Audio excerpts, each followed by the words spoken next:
Welcome to Kindred Spirits Book Club, the podcast where two grown-ass ladies geek out about Anne of Green Gables. I'm Kelly Gerner, and I'm here with my co-host, Reagan Duffy. Hello, everyone. Welcome, Kindred Spirits.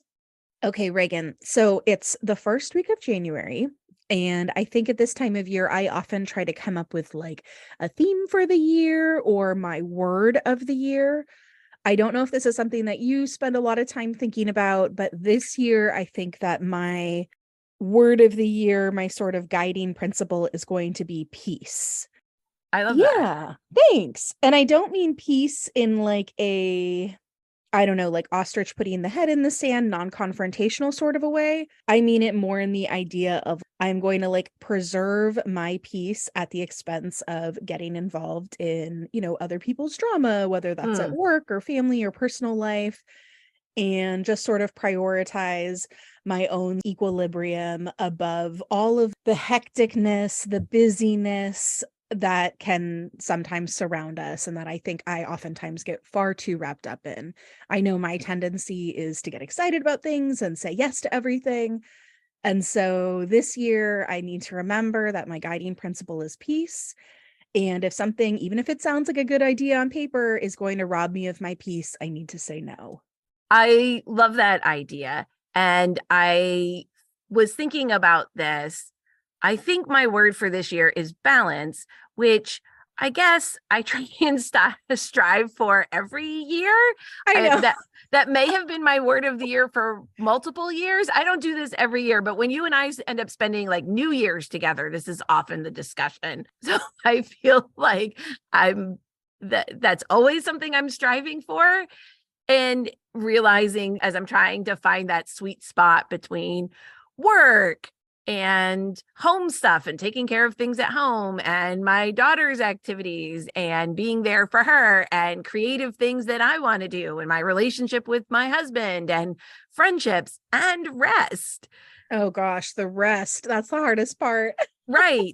Like trying not to feel guilty when you do rest, but then it always feels like you're missing something. Mm-hmm. But then when you try and do everything, you just get, knocked off course. And every time I feel like I have a handle on balance where I'm like, I got it. All the balls are like perfectly aligned and I'm juggling them all. Then I lose it again, which I suppose is par for the course. I mean, I don't think anybody can live in a state of perfect balance all the time.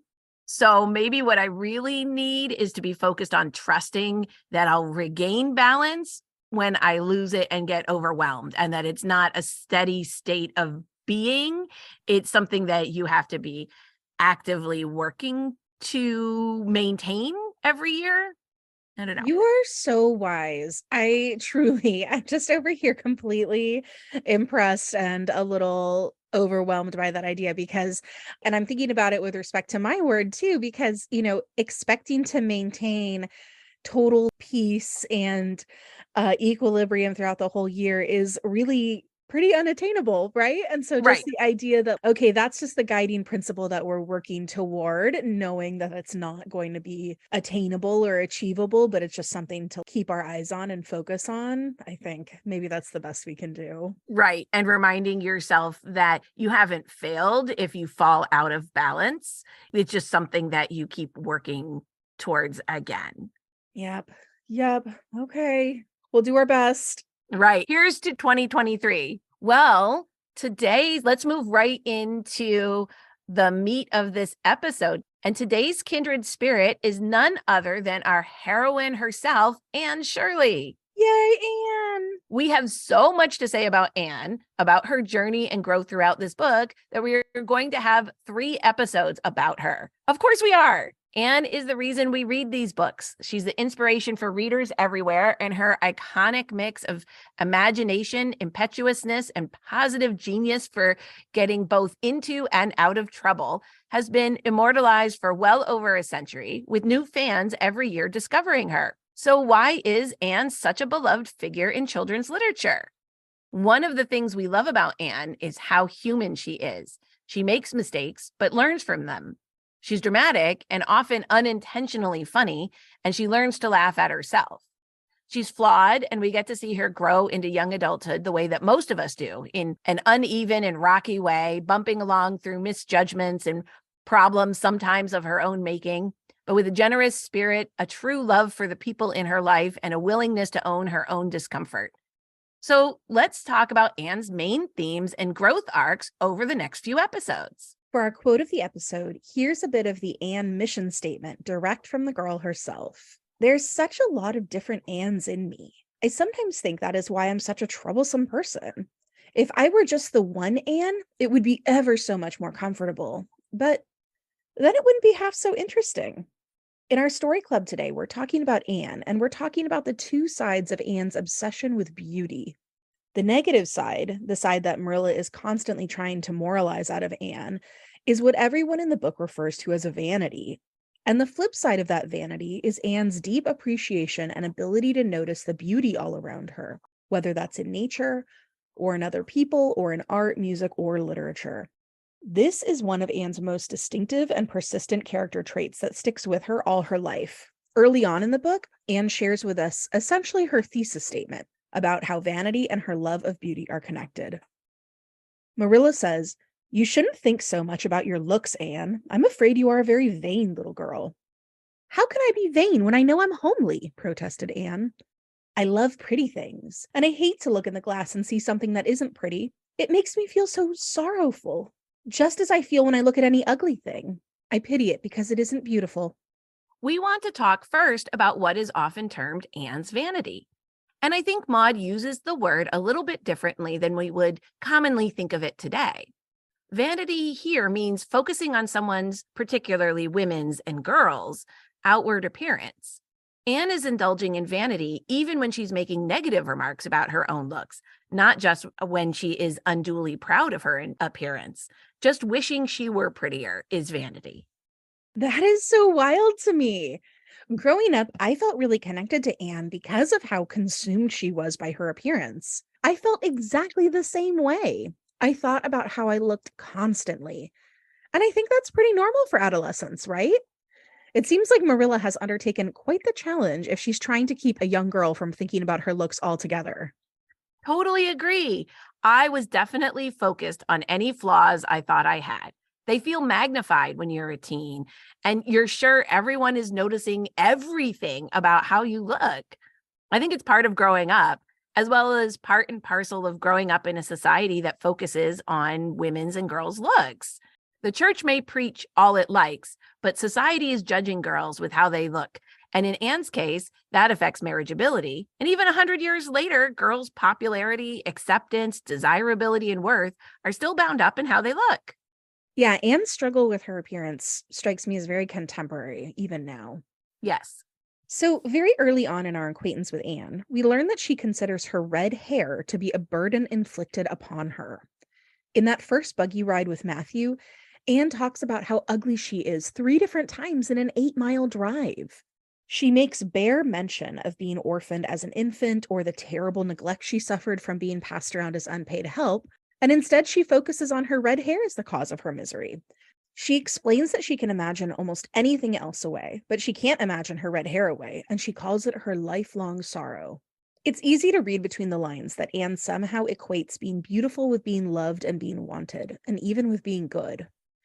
And this strikes me as very authentically human. When we experience terrible things in childhood, we often don't have the intellectual or emotional capacity to understand why those terrible things are happening to us. So, as children, we invent our own stories to explain it, usually stories that center some fault or flaw in ourselves. For Anne, it's not that she had a hard early childhood because her parents died and she was taken in by cruel people. The story she's told herself is that she had a hard childhood because she's homely and has red hair, so she isn't worthy of love. When Anne says that she feels sorrow for any ugly thing, what she's really saying is that she's sad that ugly things cannot be loved. In her first conversation with Marilla, when it's revealed that the Cuthberts sent for a boy, not a girl, Anne says, "If I was very beautiful and had nut brown hair, would you keep me?" Marilla, as we know, doesn't care what Anne looks like. She sent for a boy because they wanted help with the heavy chores on the farm. Anne's hair color has absolutely nothing to do with it. But to Anne, it's her red hair that she blames for all her unhappiness in life. Marilla asks Anne about her early life, and Anne shares this about her infancy. Mrs. Thomas said I was the homeliest baby she ever saw. I was so scrawny and tiny and nothing but eyes, but that mother thought I was perfectly beautiful. I should think a mother would be a better judge than a poor woman who came in to scrub, wouldn't you? I'm glad she was satisfied with me anyhow. I would feel so sad if I thought I was a disappointment to her. Mm, Doesn't this just break your heart? it really does. The only thing she knows about her babyhood, per Mrs. Thomas, was that she was an ugly baby, but her mother thought she was beautiful. Mm. It's so easy to see how Anne has linked beauty and being loved just from this little anecdote she shares. Mrs. Thomas didn't love her or care or nurture her, and Mrs. Thomas thought she was homely. Her mother loved her and thought she was beautiful. If that's what you know about yourself in your beginnings, we can see why Anne's dissatisfaction with her looks is a driving flaw in Anne's growth. Mm-hmm. I think this is the very core of the loss her parents left in her life. From a child development point of view, a strong relationship with primary caregivers early in life is what helps kids develop a stable sense of self.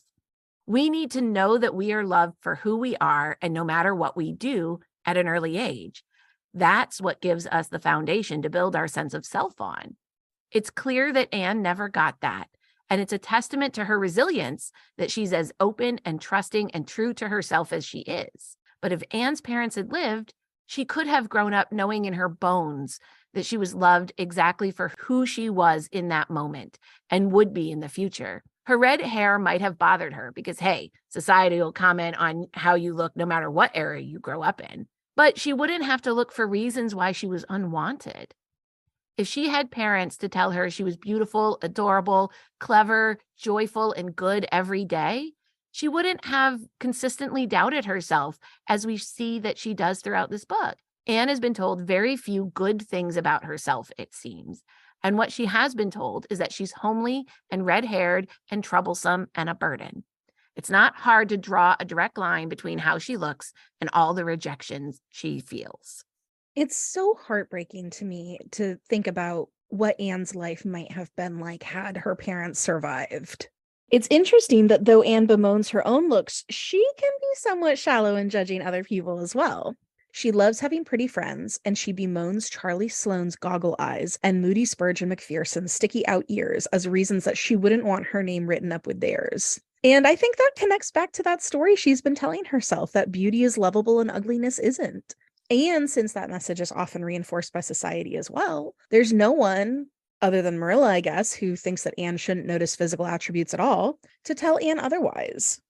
I think that this is something for us to watch out for as we continue reading Anne's stories, whether she grows out of her association with beauty as worthy of love and ugliness as unworthy of love. Because I think in this book, she certainly makes progress there, but I even think at the end, you do see that her emphasis on beauty and conventional beauty is so important to her. In fact, Anne delights in the fact that Diana is conventionally pretty. She asks Marilla, "What is Diana like? Her hair isn't red, is it? Oh, I hope not. It's bad enough to have red hair myself, but I positively couldn't endure it in a bosom friend." Diana is a very pretty little girl. She has black eyes and hair and rosy cheeks, and she is good and smart, which is better than being pretty. Marilla was as fond of morals as the Duchess in Wonderland, and was firmly convinced that one should be tacked on to every remark made to a child who was being brought up. But Anne waved the moral inconsequently aside and seized only on the delightful possibilities before it. Oh, I'm so glad she's pretty. Next to being beautiful oneself, and that's impossible in my case, it would be best to have a beautiful bosom friend. This sounds kind of appalling to hear it read out. Anne doesn't ask anything about Diana's personality, what kind of friend she might be. Nope. For a kid whose only friends have been an echo in a valley and her own reflection in a glass, I suppose it only makes sense that she can't truly imagine what a friend is really like. So she focuses on what she is great at imagining, what Diana looks like.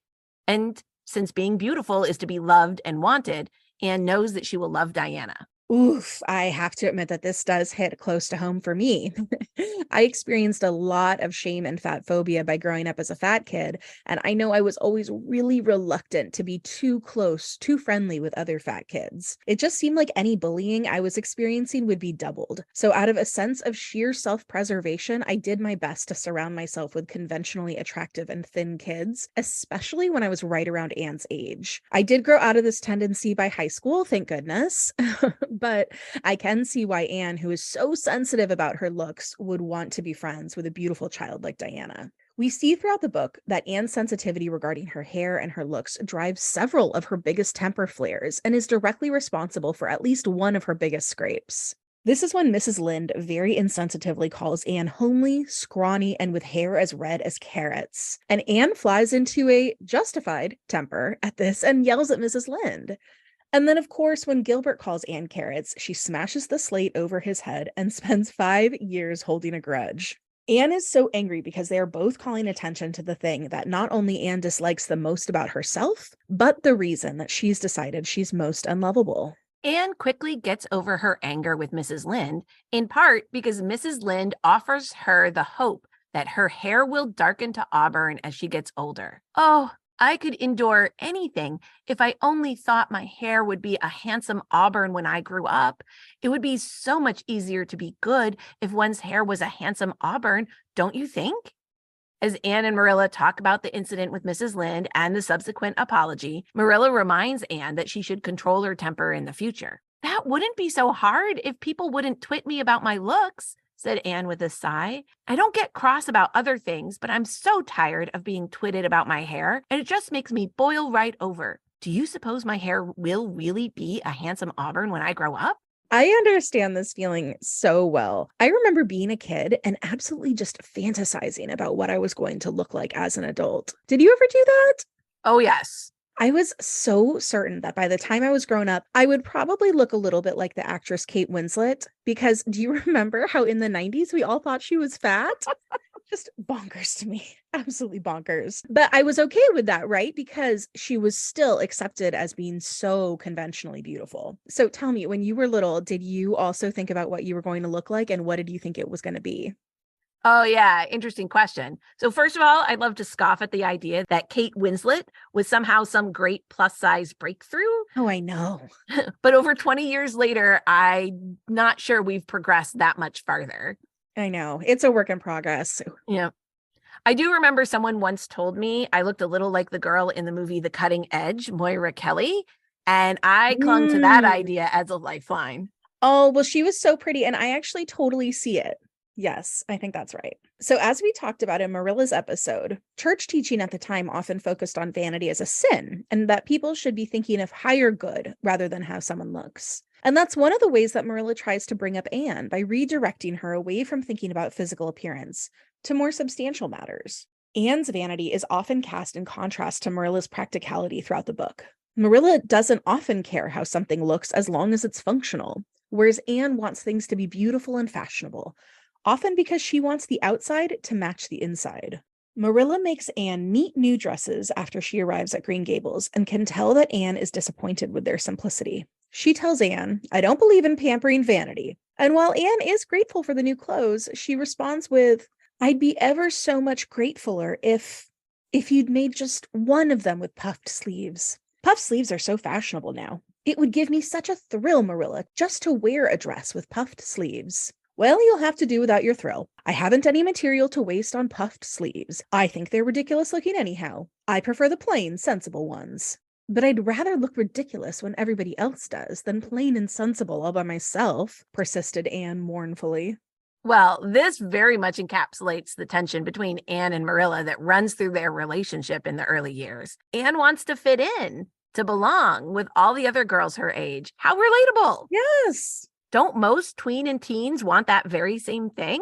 It might not be puffed sleeves now, but most generations have some sort of fashion that older generations think is ridiculous. I mean, 80s and 90s fashions are coming back, and they were most definitely ridiculous then and now. Oh, I don't know. I kind of disagree. I love seeing some of those fashions cycle back around.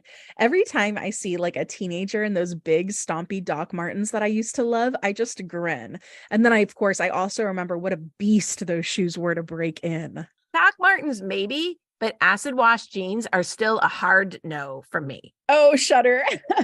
Also, do you remember how uncomfortable jeans were before we started adding stretch to them?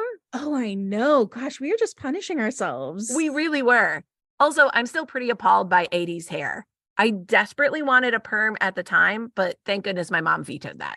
Okay, that's funny because I do see a lot of those super big, curly, high volume 80s cuts coming back in. And I'm just remembering how much it took to maintain that. I'm like, who has time for that? One thing we see very consistently is how Anne equates beauty with goodness. Even though she asks Matthew on their first buggy ride to Green Gables if he would rather be divinely beautiful or dazzlingly clever or angelically good, and says she can't decide herself. It's made quite clear throughout the book that Anne really believes that being divinely beautiful is the way to go. She even specifically tells Diana that she'd rather be pretty than clever when Diana says that Charlie Sloane thinks Anne is the smartest girl in school. Anne also frequently equates her looks with her difficulty in being good. She tells Marilla, "You'd find it easier to be bad than good if you had red hair. People who haven't red hair don't know what trouble is. Mrs. Thomas told me that God made my hair red on purpose, and I've never cared about him since." And she follows this by sharing that Mrs. Thomas thought that Anne was terribly wicked. Again, very easy to see how Anne connects beauty with goodness, or at least the ability to be good, and that her red hair and unconventional looks are part of why she gets into trouble so much, and therefore is not wanted. This is very much how she feels about fashionable clothes as well. She reflects to Diana, "It is ever so much easier to be good if your clothes are fashionable. At least, it is easier for me. I suppose it doesn't make much difference to naturally good people." She goes on to wonder, "Do you suppose it's wrong for us to think so much about our clothes? Marilla says it's very sinful." And there's something to that point, isn't there? Don't we all behave a little differently when we're dressed up than when we're wearing our sweats? Like it or not, our clothes do say something about us and do influence how we feel about ourselves. Oh, very much so. It's really funny because I rarely wear suits anymore for my job. Even though I'm an attorney, my current workplace is decidedly casual dress, thank goodness. But I do keep a couple suits hanging in my closet for those times when I feel like I need my lawyer armor. Whenever I have some unpleasant task to do and I need some gravitas, I wear a suit. So I can really relate to Anne in terms of feeling like you can be a better person in the right outfit.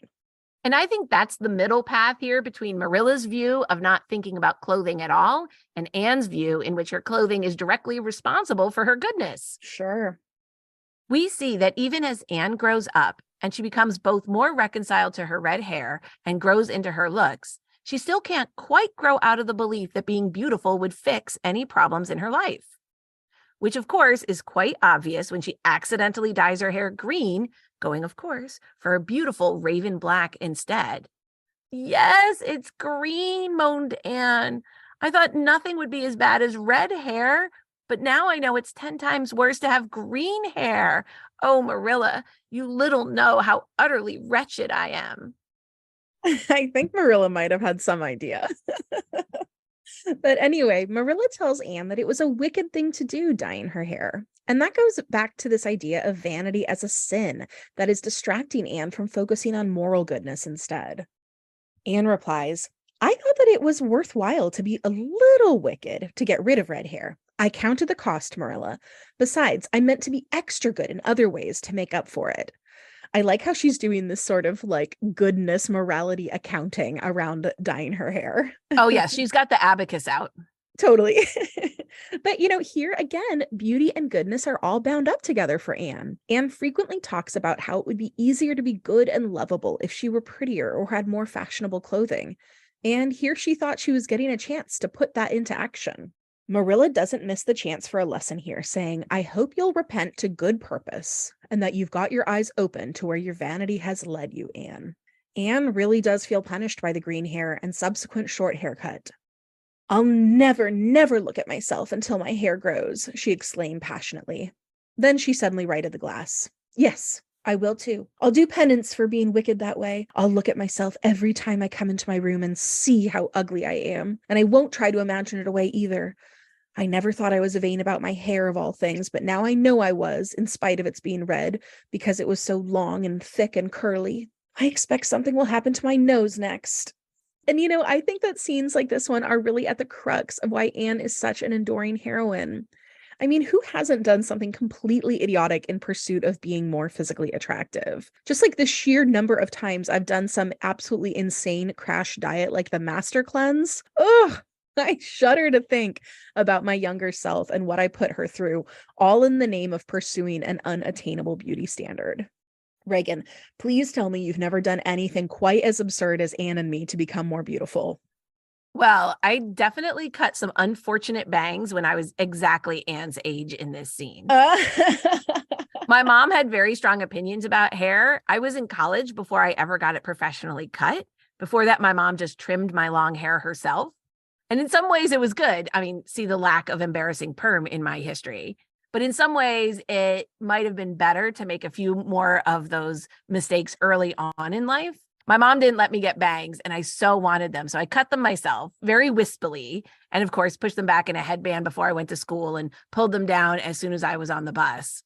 I also have some pictures of me in 8th grade having just received some makeup for Christmas for the first time with some insane eyeshadow and spackled on foundation. Not to mention all the years I abused my skin with St. Ives apricot scrub in the pursuit of clearer skin. oh my gosh, that stuff was so abrasive and we all used it. It was like sandpaper. I can't believe we would do that to ourselves, but no, I was convinced that was the only way to get your skin clean. Yes, me too. Although we do see that in the very next chapter, Anne hasn't quite yet given up caring about her hair. As Diana remarks that her hair has gotten darker as it's grown back, Anne flushes with delight and is then able to be persuaded to be the Lily Maid. And while that event ends disastrously, we do learn that Gilbert thinks her hair is very pretty now. Anne doesn't let herself take the compliment, but I suspect that it has something to do with the start of Anne softening her grudge against Gilbert. Anne dredges up that memory of the carrots incident to hold fast to her anger, and while it works in the short term, it also marks the change in Anne's relationship with Gilbert. And now that we've really parsed through Anne's belief that beauty equals lovable and good, and ugliness equals unlovable and wicked, it's so interesting to look at how that specific interaction with Gilbert plays out. He tells her that her hair is pretty now, meaning that to Gilbert, Anne is now lovable and good.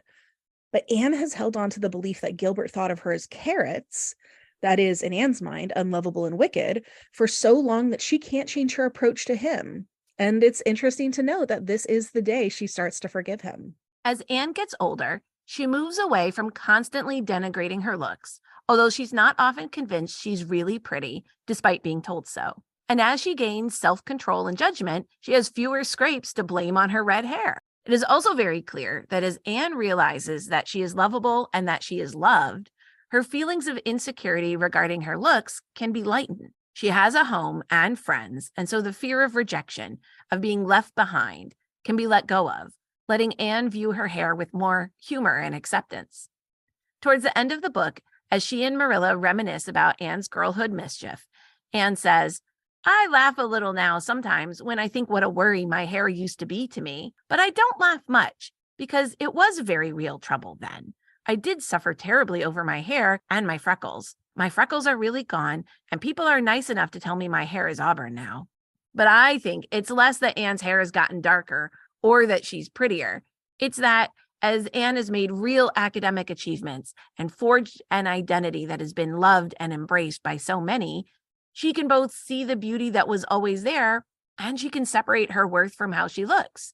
She has proof of her worth in Matthew's love for her, in her Avery scholarship, in Diana's friendship, and Marilla's confidence in her. Of course, the flip side of Anne's vanity is that she so deeply embraces the beauty in the natural world and in other people. Right from Anne's introduction, we see how she revels in the beauty of nature. On her buggy drive with Matthew, Anne is literally struck dumb by the White Way of Delight, a 500-yard stretch of road called the Avenue that runs under apple trees covered in apple blossoms. Anne leaned back in the buggy, her thin hands clasped before her, her face lifted rapturously to the white splendor above. Anne is keenly observant to the natural world and drinks up beauty wherever she sees it.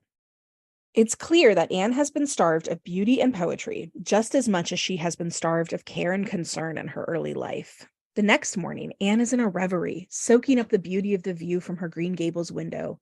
Anne's beauty-loving eyes lingered on it all, taking everything greedily in. She had looked on so many unlovely places in her life, poor child, but this was as lovely as anything she had ever dreamed. In a few sentences, Maud has sketched out Anne's neglect without going into any sort of detail, and told us so much about the kind of kid that Anne is. Anne is heartbroken to think of leaving Green Gables, not just because she is yet again unwanted, but because she has already fallen in love with the beauty of Prince Edward Island. When Marilla encourages her to go outside before they head off to Mrs. Spencer's to return Anne, Anne replies, "I don't dare go out," said Anne in the tone of a martyr relinquishing all earthly joys. "If I can't stay here, there's no sense in my loving Green Gables. And if I go out there and get acquainted with all those trees and flowers and the orchard and the brook, I'll not be able to help loving it. It's hard enough now, so I won't make it any harder. I want to go out so much, but it's better not. There is no use in loving things if you have to be torn from them, is there? And it's so hard to keep from loving things, isn't it? That was why I was so glad when I thought I was going to live here. I thought I'd have so many things to love and nothing to hinder me." You can see again how she ties beauty to being loved. She loves beautiful things and is afraid of losing beautiful things, knowing that she would grieve them. It's clear that the flip side of that is her believing that if she's unwanted and unloved and no one misses her, it must be because she's not beautiful. When Anne is allowed to stay at Green Gables, she quickly blooms by exploring the natural world, coming home with flowers and full of stories and speeches about everything she sees. Throughout the book, Anne continually turns to nature and to beauty for healing, for growth, and for grounding. And this trait of hers allows Maud to indulge her propensity for gorgeous description.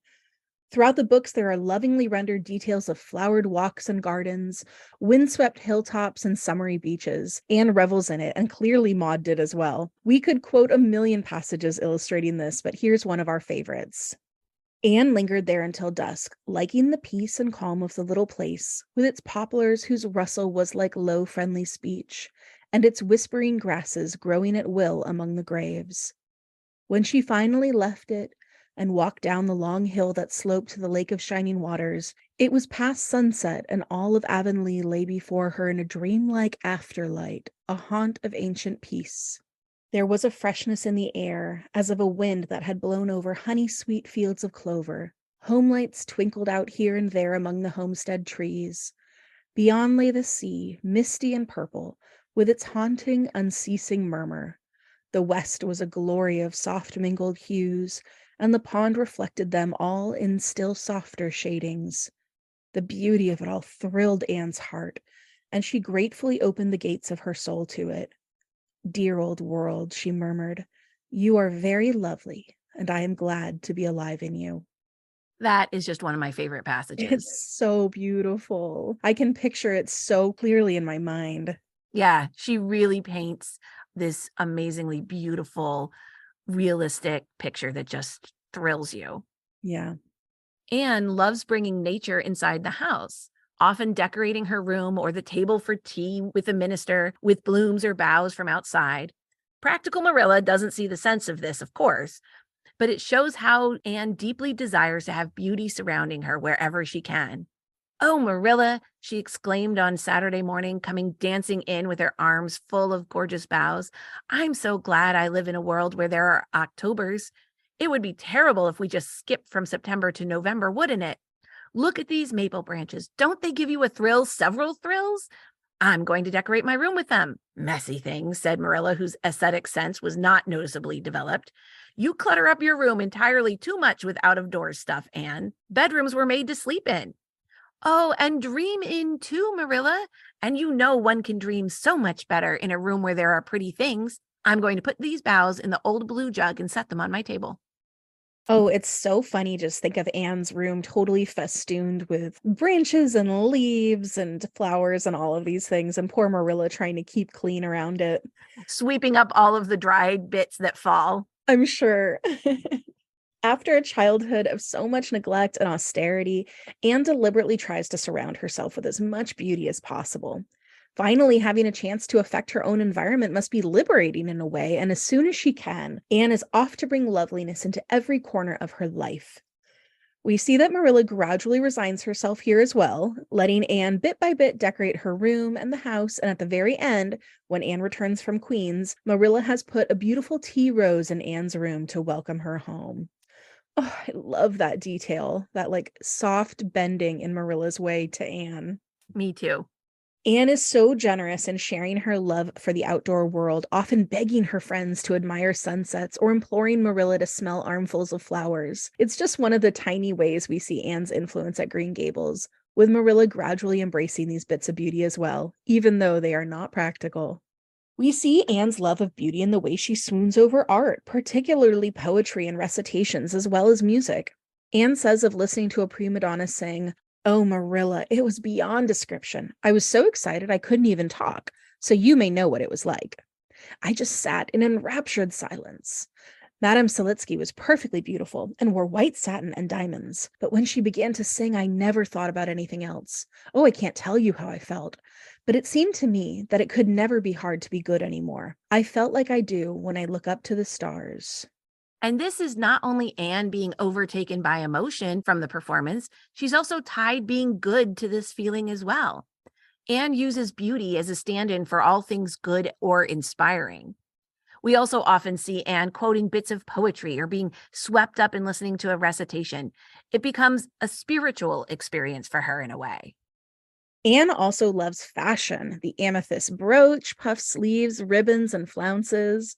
And while Marilla views that love as vanity, this tendency also has a purity to it. Anne wishes it for herself, but she also admires it on other people, enjoying beautiful people and fashionable clothes for their own sake. She enjoys seeing people wearing clothes that compliment them and is generous in her praise of others. She tells Diana, "Your new hat is elegant, Diana, and so becoming. When I saw you come into church last Sunday, my heart swelled with pride to think that you were my dearest friend." Fashionable clothes are aspirational for her, and they're a stand-in for all the love and care she didn't get as a child. Anne thinks she can tell if a child is cared for by what clothes they are wearing. A child with frilly dresses in white and pastel is not a child who has to work as a drudge, like Anne did before Green Gables. That child is not wearing worn-out hand-me-downs or clothes from charity bags. And while Marilla's dresses for Anne aren't fashionable initially, we see that eventually both Matthew and Marilla delight in letting Anne wear pretty clothes, realizing that it doesn't spoil her. It's not about playing to her vanity. It's about letting her have something beautiful for herself. It's giving her something she never thought she'd have for herself and letting her be obviously cared for to the outside world. We see that Anne never takes the pretty clothes for granted, and they are a mark for her that she is wanted. I really think often about that turnaround in Marilla. First, her steadfast refusal and deep belief that sensible, practical dresses are morally superior to frills and fashions. And then a grudging acceptance that dressing Anne in simple lines and subdued colors won't change who Anne is. Anne is going to be fanciful and impractical no matter what she wears. And that Marilla doesn't actually want Anne to change. And then eventually leaning in and celebrating Anne's love of finery by indulging her with the things she loves. I think that's often a journey for a lot of parents. They have to go from how they think their children ought to be parented in abstract to discovering who they are, to embracing their interests and loves, even if it's not the parent style or influence. Oh, that's such an interesting take, Reagan. And I love your point that Anne is going to be fanciful and impractical no matter what she wears. I mean, we saw that right off the bat when she went to church and decorated her hat with flowers, right? Absolutely.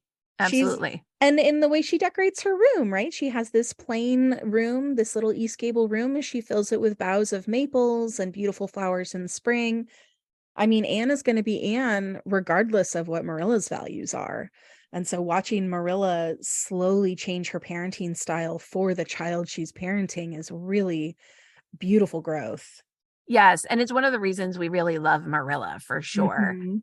We talked a lot about this, I think, in Marilla's episode, but I think that's a journey a lot of parents have to go on. I see it a lot in my practice where we kind of have Mhm. to help parents parent the kid that they have and not assign moral value to whether they play sports or whether they're readers or whether they are cheerleaders or a lot of the ideas that parents have about who their kids are before they get old enough to tell us who they are.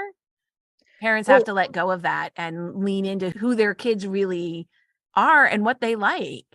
And one of the things that I feel like I've observed, not as a parent, but as someone who has who's friends with many parents and who is an aunt, is I guess maybe the desire to give your kids everything you felt was missing from your childhood, which is such a beautiful thing to want to give your kids.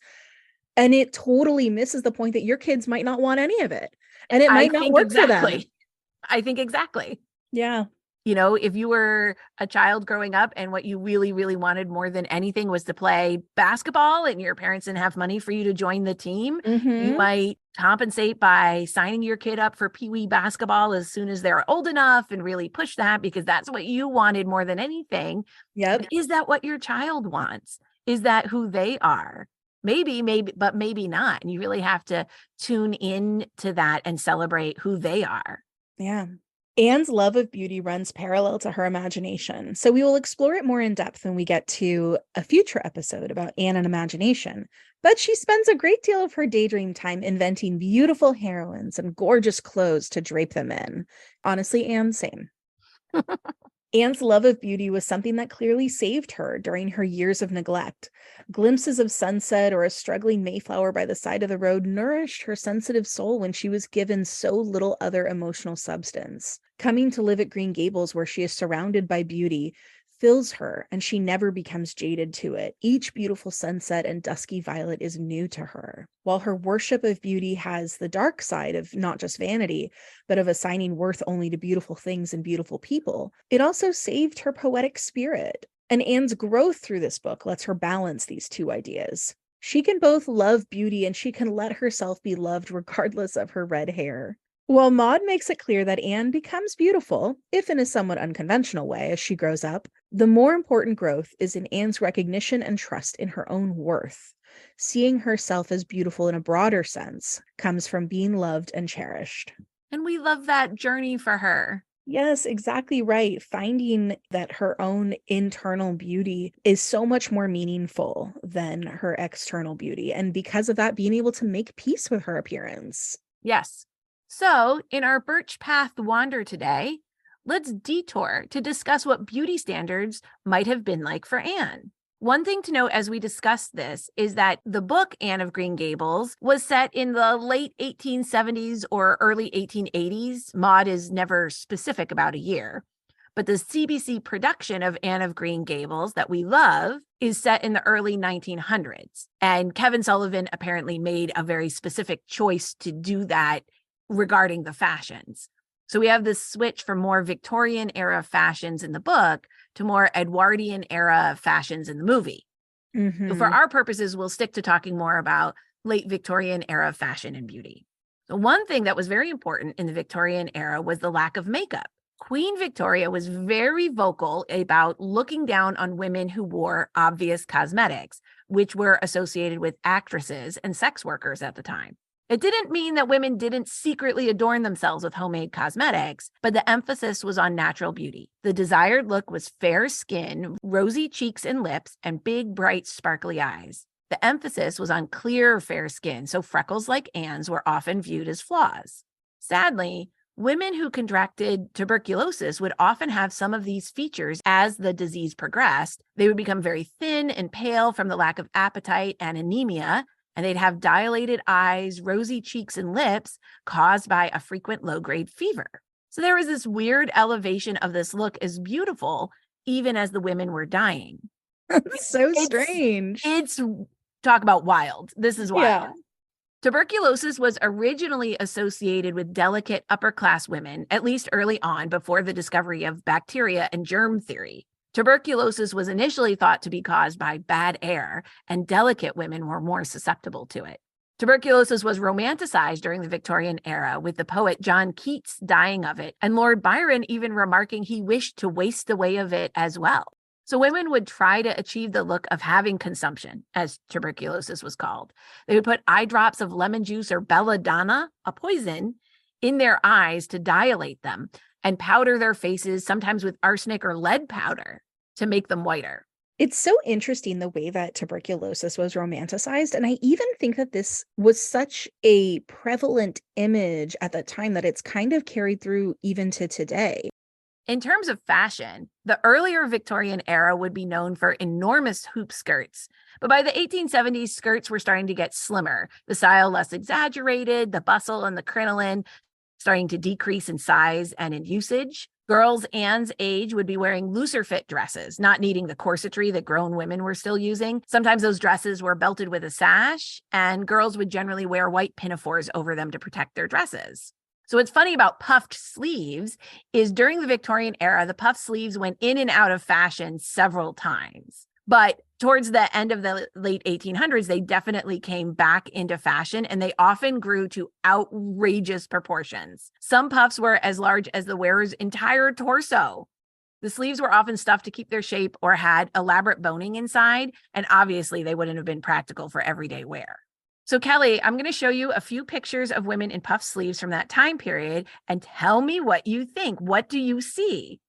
Okay, so I'm scrolling through the page that you gave me, and the first one shows a woman in a dark collared dress. It looks like there's kind of pinstripes, some kind of interesting detail work on the bodice of her dress. But we really do have to talk about her sleeves. They are straight up globe balloons. Yes. Hanging, right, starting at her shoulders, going all the way to her elbows. I mean, they are bigger than her head for sure. I think Yes. they're probably bigger than the width of her hips.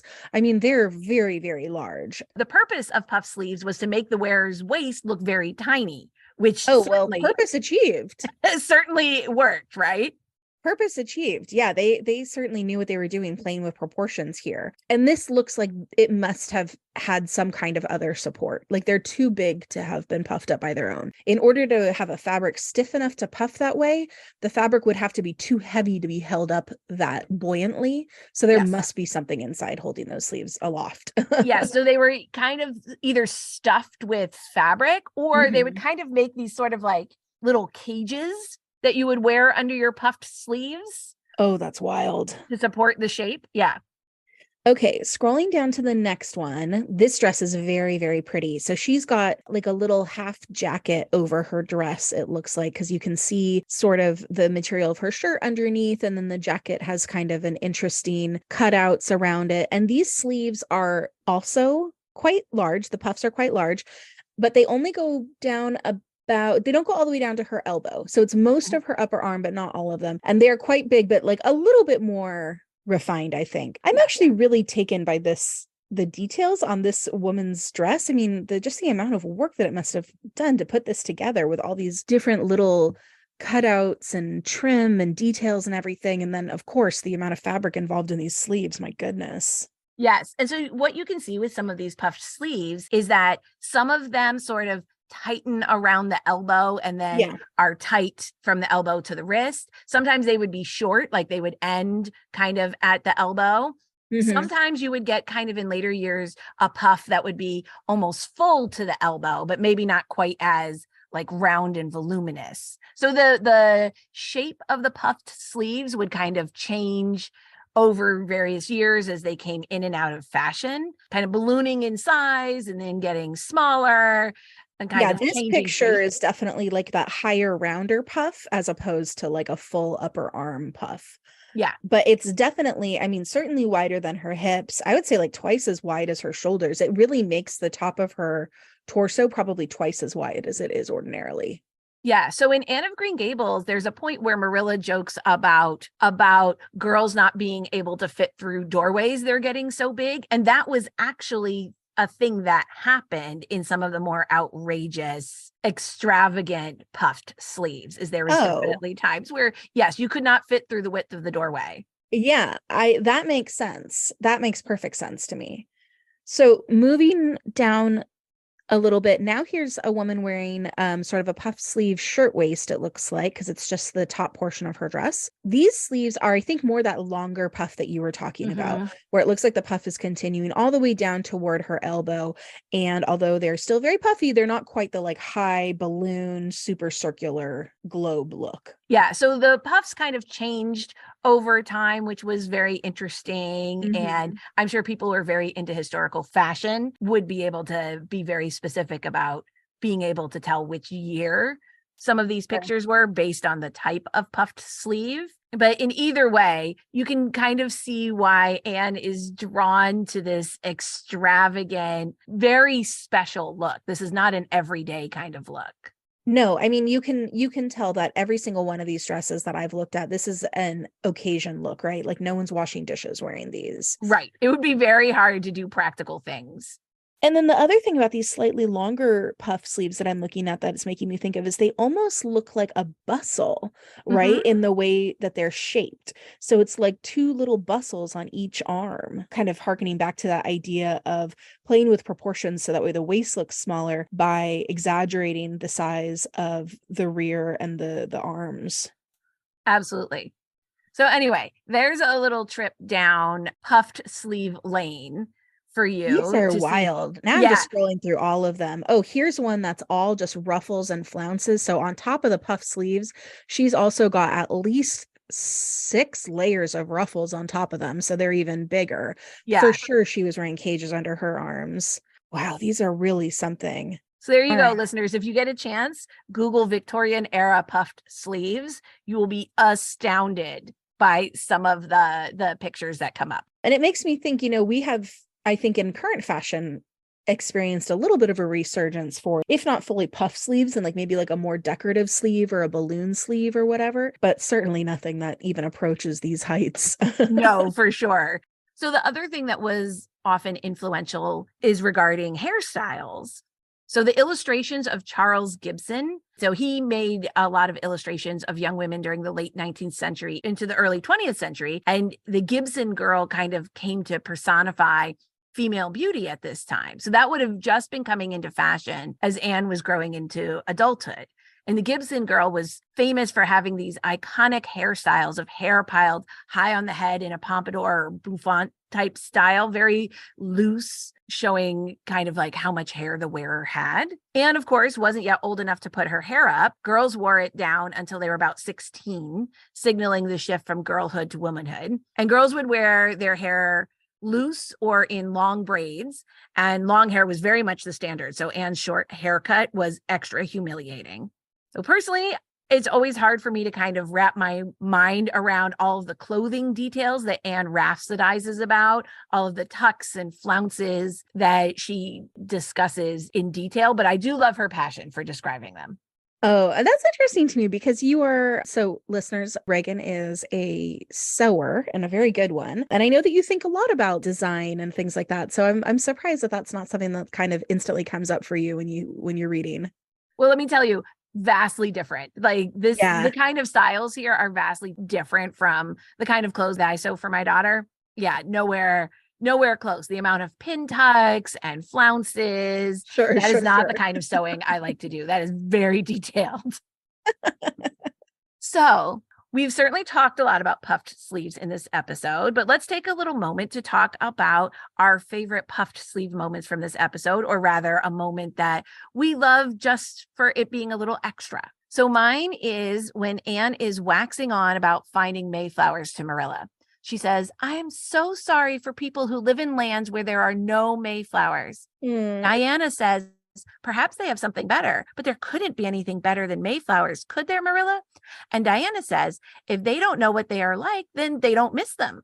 But I think that's the saddest thing of all. I think it would be tragic, Marilla, not to know what Mayflowers are like and not to miss them. I love that Anne feels so terrible for people who don't know what Mayflowers are.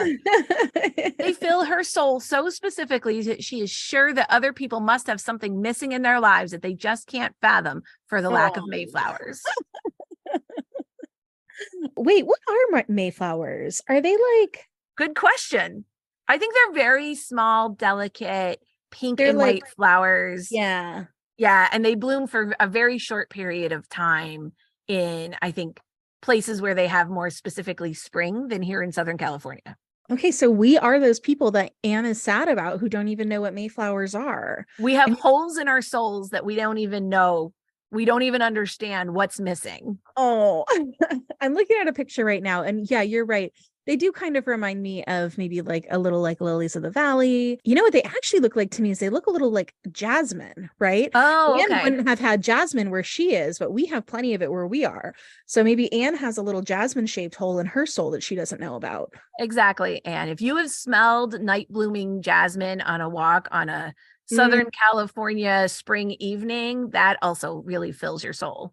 definitely. So, when discussing Anne's preoccupation with beauty, with how people and things in the world look, it is so vital to have Marilla as that counterpoint, like we discussed, right? And I'm really glad she's here to nudge us along the right path because ultimately Marilla is right. Beauty doesn't equal moral superiority. And placing too much emphasis on how something or someone looks means that we might miss what lies beneath. So, it is. It's a good lesson for Anne. It's a good lesson for all of us. But the thing about Marilla is, like Anne, she can carry a good idea too far. So this quote about Marilla really makes me laugh. Here sat Marilla Cuthbert, when she sat at all, always slightly distrustful of sunshine, which seemed to her too dancing and irresponsible a thing for a world which was meant to be taken seriously.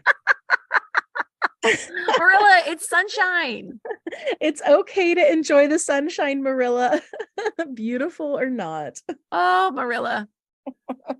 See, that's a good example of why she needed Anne. They did. They need each other. Yep. Well, as we wind up this episode, let's be inspired by our Anne girl. I have two inspirations because I couldn't pick. Great. So the first one is this is a modern inspired by Anne, but I think it feels very relevant. Any girl of the 80s or 90s will be excited to know that caboodles are back. The plastic organizers that open up with a mirror and have all the little compartments. So for the holidays, I bought my 10-year-old daughter one. She had been coveting a friend's caboodles that she spied backstage during the fall musical. So I got her one. I filled it with some makeup brushes and hair ties and a palette of sparkly eyeshadows and lip gloss. And I know Marilla would be appalled. Oh, yes. But you know that if Anne was a modern girl, she would be thrilled with this gift. And since Alice has been interested in makeup since she did the musical, I think it's fun for her to play with it. I don't want it to feel serious for her. And I don't want her to associate her looks with her worth, but I don't think she does. I do want her to feel free to express herself in any way that interests her. And this is something she's curious about. As Marilla found out, forbidding something just heightens its allure. She was so thrilled with it. And it's just as fun as I remember from my own childhood. Yeah, and a little behind the scenes for our listeners. Alice came on at the beginning of our podcast and we were setting up and she showed off her new makeup stylings to me, which included bright blue glittery eyeshadow. Oh, yes. And yesterday she put on, we're on vacation at the moment. So yesterday she wore some purple sparkly eyeshadow and was very delighted with it. But I also have a second inspired by recommendation. This would have been good for Anne to listen to as she was growing up. I want to recommend two podcasts that can help everyone start to unpack the way that society has conditioned us regarding worth and appearance. I absolutely cannot recommend Maintenance Phase with Michael Hobbs and Aubrey Gordon and Burnt Toast by Virginia Soul Smith highly enough. They have really been helping me do the work of unpacking the way that I have thought about appearance and thought about weight and thought about what we have determined to be morally good in some really interesting and profoundly meaningful ways. So I highly recommend both Maintenance Phase and Burnt Toast for our listeners to listen to when you're not listening to us, of course. Yeah, those are both great recommendations, Reagan. What do you have, Cal? For mine, I have actually been meaning to recommend this one forever, and it just, for whatever reason, I hadn't gotten around to it yet. So there's a great website if you're looking for like bookish gifts or bookish things for you, That's right. You can buy them for yourself. Yes, you can buy them for yourself. Absolutely. I love this website called Storia Arts. Storia is Storia, Storia Arts, because they have these great literary themed scarves and blankets and other sort of accessory and apparel items. They do have some Anne of Green Gables inspired things, like these very cute sage green fingerless writing gloves with the carrot scene printed on them. And then this company also makes these beautiful items inspired by lots of books, classics like Pride and Prejudice to more sort of contemporary novels like The Night Circus. And I think one of the things they do especially well are their baby gifts. They have these really sweet little swaddling blankets and baby beanies and all those cute little things that you want for a newborn, with pictures and quotes from books like Alice in Wonderland and Peter Pan and The Velveteen Rabbit. Kel, do you remember you gave me an Anne of Green Gables scarf from them? A green one. I think I did. Yes. Yes, I love it. Oh, yay. No, their things are so pretty, I feel like. And they also, I was looking on their website before we started recording, they also seem to have partnered with a candle company. So now they also have literary inspired candles. If you have a bookish person on your coming up for some sort of gifting opportunity, like a birthday or something like that, this is a great place to start. Or if you just want to get a special treat for yourself, love this company. And so that is STORIARTS.com. .com. Well, thank you all so much for joining us, Kindred Spirits. Please make sure you're following us wherever you listen to podcasts and rate and review us on Apple Podcasts. That really helps us out so other Kindred Spirits can find us. You can also follow us on Instagram at kindredspirits.bookclub. So join us next episode in 2 weeks as we further explore Anne and her imagination. All right. Thank you, everyone, and goodbye.